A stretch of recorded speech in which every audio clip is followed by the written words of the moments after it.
I'm gonna start my timer again.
Which one are you picking 3 lines from? That one? Yes. Oh. Is that the one you're working on tuning for? No, I'm working on my bowing now on this one. I know, so the other one, I want you to pick 3 lines of, okay? No, but... What? Okay. Let me know the other, which one is the other one? The stuff trick. Yeah, how does it start? Just sing it.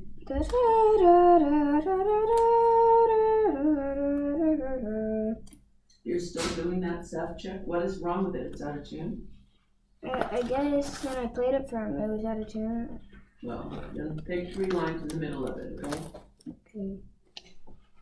Unless you know exactly where it's never good. I don't.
I'm practicing one spot on the 3 lines.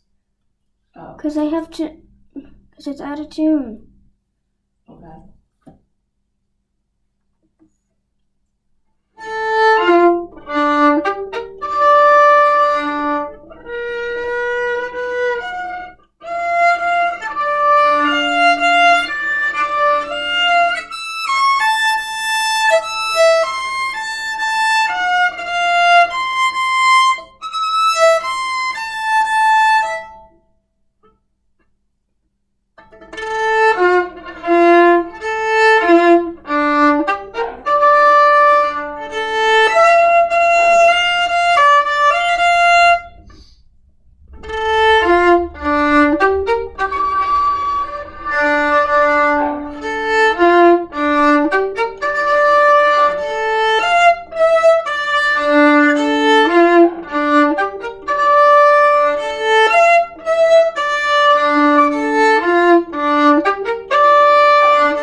spot, okay?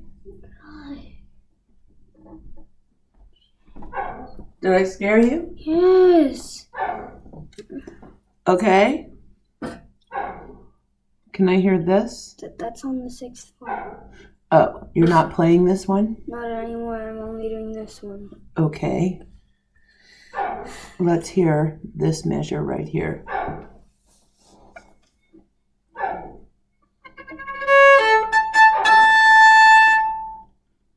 Okay.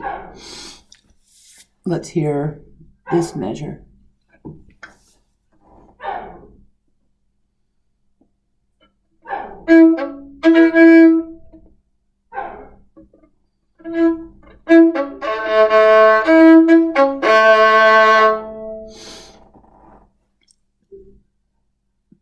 What finger do you play this note with? This one? Mm-hmm.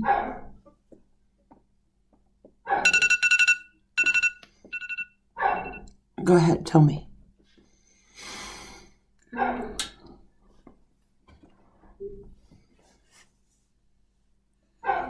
Play it again and then tell me what finger you use on it. You play 3, 3, 1. Just play it again and tell me what the fingers are. It was in tune. So what are the fingers? 3, 3, 1. Okay, and are both threes in the same place? No, you shift back to first because on the first E, you're in third, so you shift back to first on a 3. And what's the second note? C sharp. Mm-hmm. And is that what you usually play with your third finger? I usually play C. Well, it depends on which key I'm playing. Well, no. In first position, what finger would C sharp be? Go up the scale, start on G, and tell me what finger normally.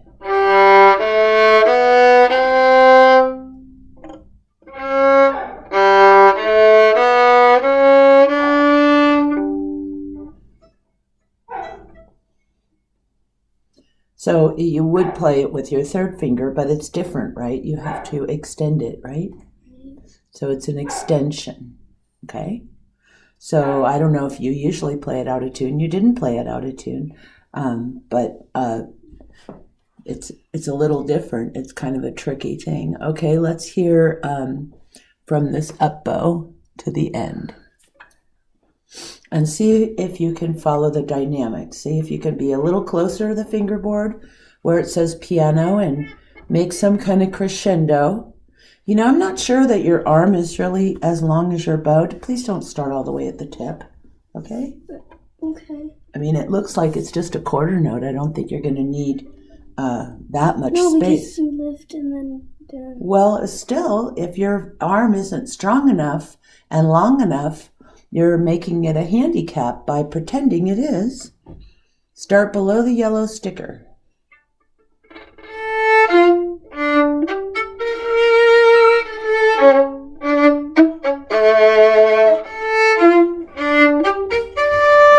Okay, so here's what I want to tell you. Okay? Maybe this violin is too small for you, but every single note you ever play is right here. You never play over here. And either the violin is too small or you're afraid to make noise and make a mistake. You're afraid to be big and bold sounding. And I want to tell you that I understand that. That's why I bought you that sweet little tiny violin that's on consignment at Ifshin's. But Danielle and Eugene and most of the professionals really like a big, big sound on violin. So, you know, when you play piano, you have to play softer than your big, big sound. But you don't play all the time right next to the fingerboard. And I think that you need to think about that. Just like your thumb, just like your vibrato, which you never practice, your hand vibrato. If you don't put those things in your practice, they're not going to change. And I don't have to be a virtuoso Itzhak Perlman to be able to see that you're playing next to the fingerboard or on the fingerboard all the time. I don't have to be as experienced as Marcia or Eugene. I have two perfectly good eyes, at least when my glasses are on, and I can see that. And that's one of the reasons I wanted you to move your chin so that you could see it too. You play this exercise every single day, and you've never played it in the middle of the sweet spot. You probably played it 200 times now, and not one time have you played it in the middle. And when you're practicing spots is a good time to try to do that.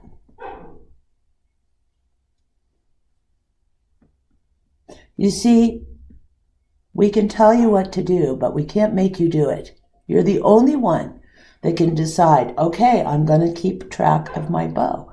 Marcia can't see it on the video, and neither can Eugene.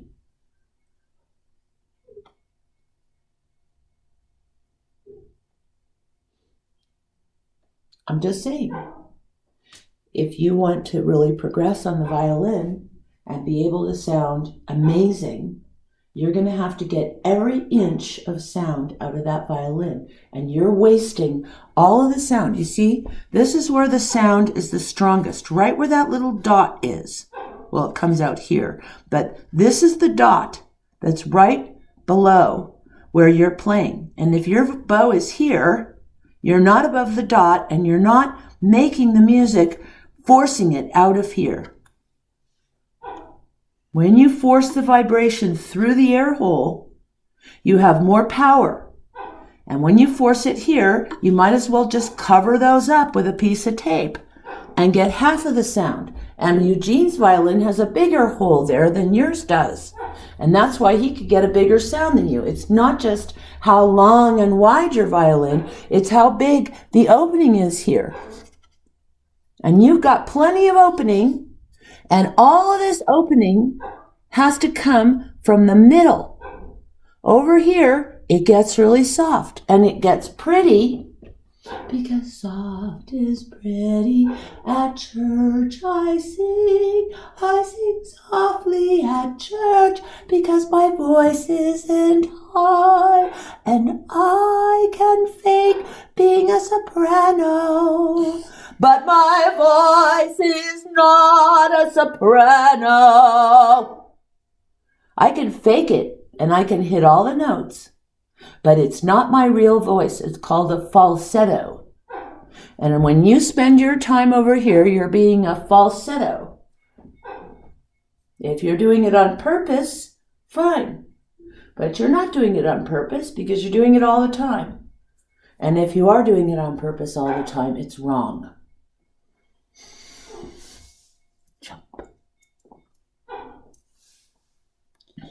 Okay, so try it again.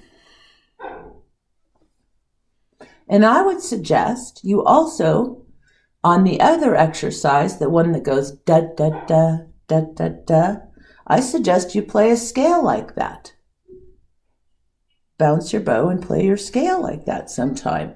Forget the exercise. Do that as a warm-up for the exercise, okay?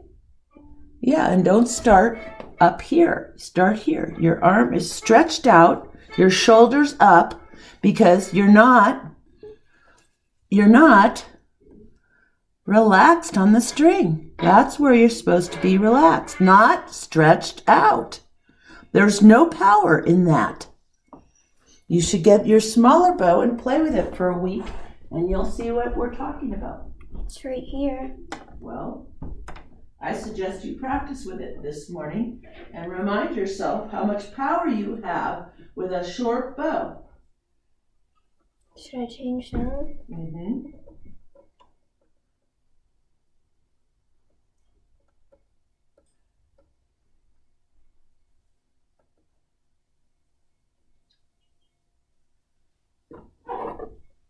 I'm not saying these things to be mean. I'm saying them because if you don't pay attention to it, who will? Put some rosin on it, and then let's finish up. Okay.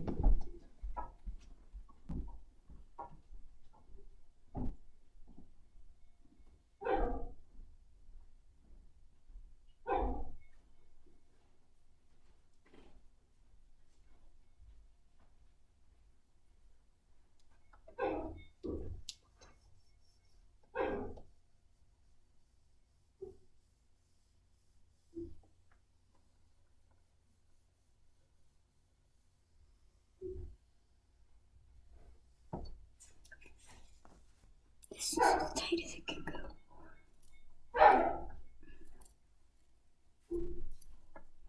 Okay, let's hear it. The whole thing. Okay.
Why did you stop?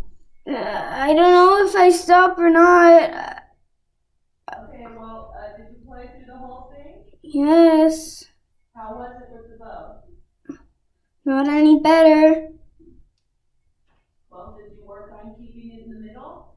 I tried. Well, good. And you did what I asked you to do. So now, upload that video and move on to Lala.